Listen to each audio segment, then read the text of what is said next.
हम लोग आज एक टॉपिक देखेंगे, एयर जो होता है वो मोशन में कैसे आ रहा है। एयर मोशन में कैसे आ रहा है। इन जनरली एक वर्ड भी है एयर और विंड। एयर और विंड जो होता है, हालांकि ये दोनों में सिमिलरिटी है, लेकिन कुछ जगहों पे ये दोनों डिसिमिलर भी है। तो पहले विंड को समझते हैं, विंड होता क्या है। तब हम लोग ये कैसे एयर मोशन में सेटअप हो जाता है उस पॉइंट को समझेंगे। Air in motion, air in motion is called wind. जब एयर मोशन में होता है तब वो एयर क्या कहलाएगा, आपका विंड कहलाएगा। Air in motion is called. इस पे कंपटीशन में क्वेश्चन पूछा जाता है कि एयर की स्पीड को मेजर करने के लिए, मीन्स विंड को मेजर करने के लिए, एयर की स्पीड को मेजर करने के लिए हम लोग कौन सा इंस्ट्रूमेंट का यूज करते हैं, तो एनेमोमीटर। एनेमोमीटर क्या है, तो एक इंस्ट्रूमेंट है, तो क्या करता है, use to measure wind, speed of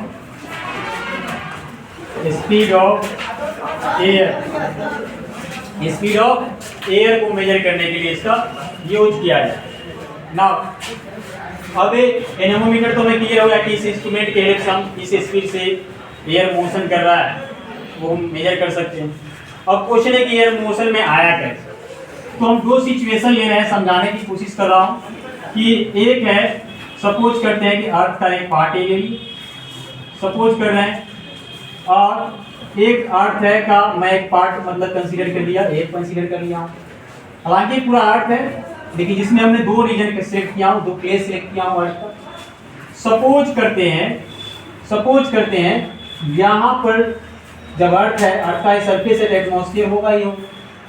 जब एटमॉस्फेयर है तो इस सिचुएशन में यहाँ पे हम मान लेते हैं कि टेम्परेचर T1, यहाँ का सरफेस टेम्परेचर T1 और यहाँ का सरफेस टेम्परेचर T2। आई साइड मेंटेन करो बोर्ड। तो यहाँ का सरफेस टेम्परेचर T2। तो ये सिचुएशन हम कंसीडर क्या कर रहे हैं, T1 जो टेम्परेचर है वो ज्यादा है T2 से। यहाँ का टेम्परेचर ज्यादा है, यहाँ का टेम्परेचर। और मैं इसको अच्छे से समझने के लिए मैं और पॉइंट का हेल्प ले रहा हूँ कि सपोज कर रहे हैं यहाँ पर जो एयर मोलिक्यूल्स है वो 100 एयर मोलिक्यूल्स को मैंने कंसीडर किया। अच्छे से समझने के लिए 100 एयर मोलिक्यूल्स को कंसीडर किया, और यहाँ पर भी मैंने 100 एयर मोलिक्यूल्स को कंसीडर किया। यहाँ भी 100 एयर मोलिक्यूल्स,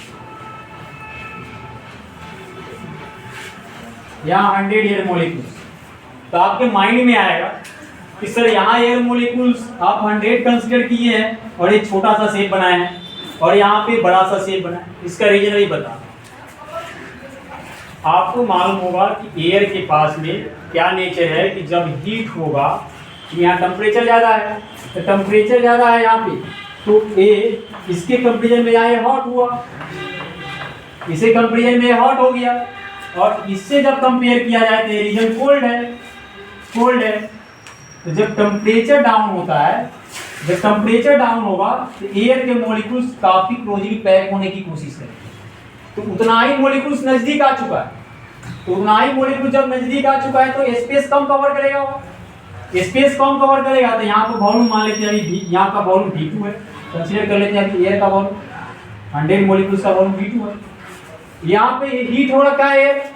जब एयर हीट हो रखा है तो क्या करेगा इस सिचुएशन में, जब हीट हो रखा है तो एयर का वॉल्यूम बढ़ जाएगा। जब टेम्परेचर मिल रहा है तो मॉलिक्यूल्स दूर चला जाएगा, तो वॉल्यूम यहाँ का हम लोग V1 कंसीडर करें। तो इससे एक ऑब्जर्वेशन, जब हमारे पास ये V1 हो गया है, ये V2 हो गया है, तो सिंपल सा फैक्टर हम लोग समझ रहे हैं। सिंपल सा फैक्टर है उतना ही एयर मॉलिक्यूल, सब्सटेंस वही है, मटेरियल वही है मेरे पास में, लेकिन हो क्या रहा है यहाँ पे, यहाँ जो एयर की जो डेंसिटी होगा, तो डेंसिटी क्या आता है, mass by volume, m1/v1, m1/v1। यहाँ डेंसिटी ये दूसरा सेकेंड स्टेज का, m2/v2, यहाँ का डेंसिटी वही एयर का, उतना ही मॉलिक्यूल्स ऑफ एयर का। यहाँ का डेंसिटी क्या है, m1/v। और आप लोग को इतना क्लियर है कि amount of matter same air molecules यहाँ है 100 एयर मॉलिक्यूल्स है, और यहाँ भी 100 एयर मॉलिक्यूल्स वही है। इसका मतलब क्या होगा, दोनों मास m1 और m2 क्या होगा, इक्वल होगा। अमाउंट ऑफ मैटर सेम है, अमाउंट ऑफ मैटर सेम है, तो यहाँ का जो मास होगा और वहाँ का जो मास होगा, दोनों का मास सेम है। जब ये दोनों का मास सेम है, दोनों का मास सेम आपके पास आ रहा है, लेकिन वॉल्यूम क्या है, डिफरेंट है। अब देखो सेम मास को लेस वॉल्यूम से, क्यों, क्या यहाँ पर हमारा रीजन आ चुका है कि V2 लेस है और V1 मोर है, तो सेम मास को लेस वैल्यू से डिवाइड कर रहे हैं और वही सेम मास को मोर वैल्यू से डिवाइड कर रहे हैं।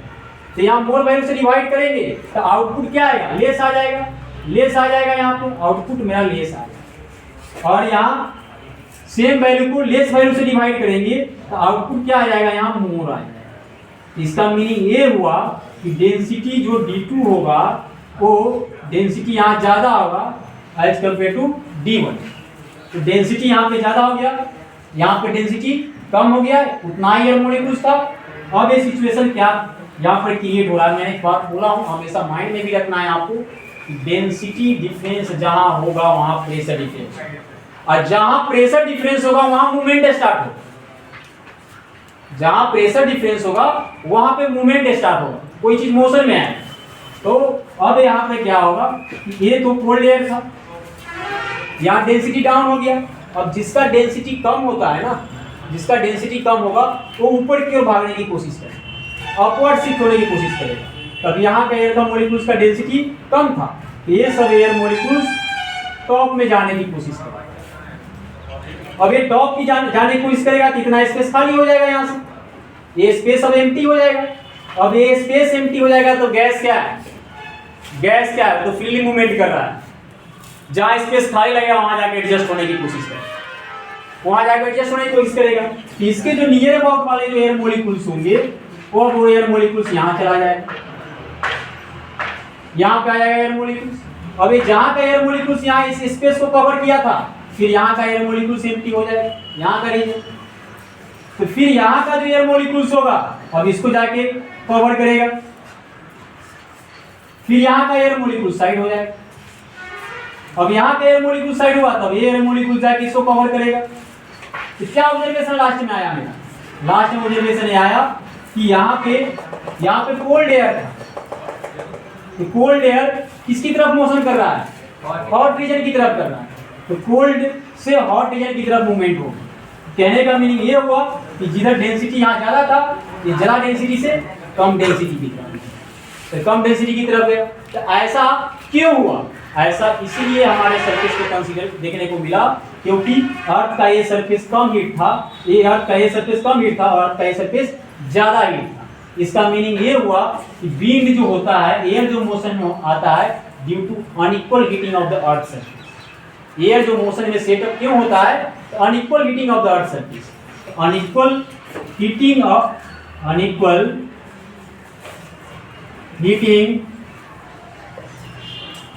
the earth surface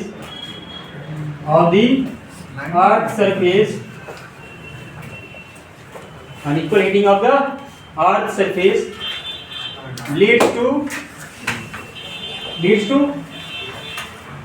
motion। इसका मोशन के लिए क्लियर है ना, वो उसके एयर की मोशन के लिए रिस्पॉन्सिबल हो गया। कौन सा फैक्टर हमारे पास, unequal heating of the earth. तो मैं उम्मीद करता हूं कि आपको ये भी टॉपिक क्लियर हो गया होगा। थैंक्स।